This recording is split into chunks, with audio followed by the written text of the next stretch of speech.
While the world watched the nuclear clock tick toward midnight, a different kind of war was being fought in the shadows of the United States. No soldiers, no tanks. Only secrets. This was a war of whispers, of clandestine meetings under rain-slicked bridges and dead drops in quiet suburban parks. It was a conflict waged not on battlefields, but in the minds of men and women who held the nation's fate in their hands. While headlines blared about missile gaps and arms races, the real battles were invisible, fought with microfilm, coded messages, and the subtle art of betrayal. The front lines were not in foreign lands, but on the streets of Washington, D.C. Inside the very institutions built to protect America, they were the elite of American intelligence men trusted with the nation's survival. They were handpicked, rigorously vetted, and given access to the country's most guarded information. Their colleagues saw them as patriots, their families as dedicated public servants. But while they took home government paychecks, they were secretly selling out their country for bags of diamonds and cold, hard cash. These weren't ideological fanatics or political dissidents. They were insiders, motivated by simple, corrosive greed. For them, the Cold War wasn't a struggle between democracy and communism, it was a business opportunity.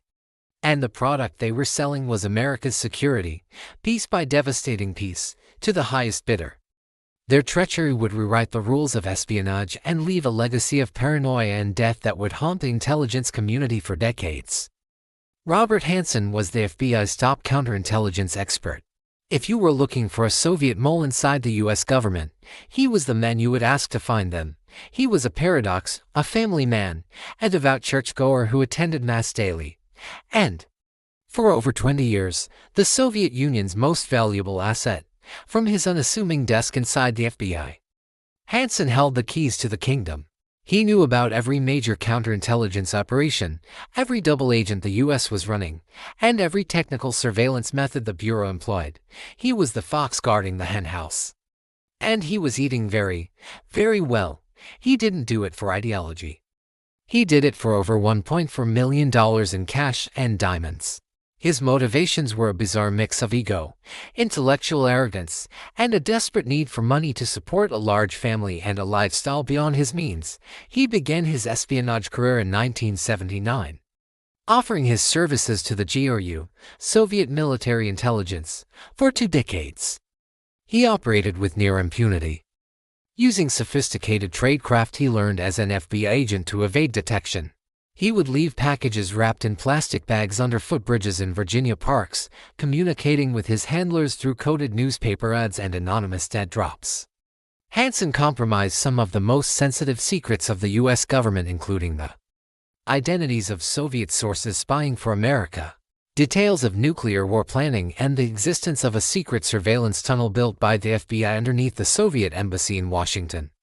He was a ghost in the machine, a traitor hiding in plain sight. At the very same time, just a few miles away, another rot was festering at the heart of America's intelligence apparatus. Inside the CIA, Aldrich Ames was committing the ultimate sin for a spy. As the chief of the CIA's Soviet, East European Division's counterintelligence branch, Ames had access to the crown jewels, the names of virtually every Soviet official who was secretly working for the United States. He was a mediocre case officer, known for his long lunches and heavy drinking. But his position gave him unimaginable power. Drowning in debt and embittered by a stalled career, Ames walked into the Soviet embassy in 1985 and offered them everything. His greed didn't just leak documents, it cost lives. For a payment that would eventually total over $2.7 million. Ames handed the KGB the names of every Soviet asset he knew. The result was catastrophic. One by one, American agents in Moscow began to disappear. They were arrested, interrogated, and executed. At least 10 valuable sources were lost directly because of Ames's betrayal. CIA stations across the world went dark as their networks of informants were systematically rolled up. Ames didn't just sell secrets, he sold out human beings, men who had risked everything to help the West. He shredded their files, erased their existence, and condemned them to a brutal fate, all to pay for a new Jaguar and a $500,000 house. The damage was catastrophic. With Hanssen in the FBI and Ames in the CIA, the Soviets had achieved a level of penetration that intelligence experts had previously thought impossible. Every time the U.S.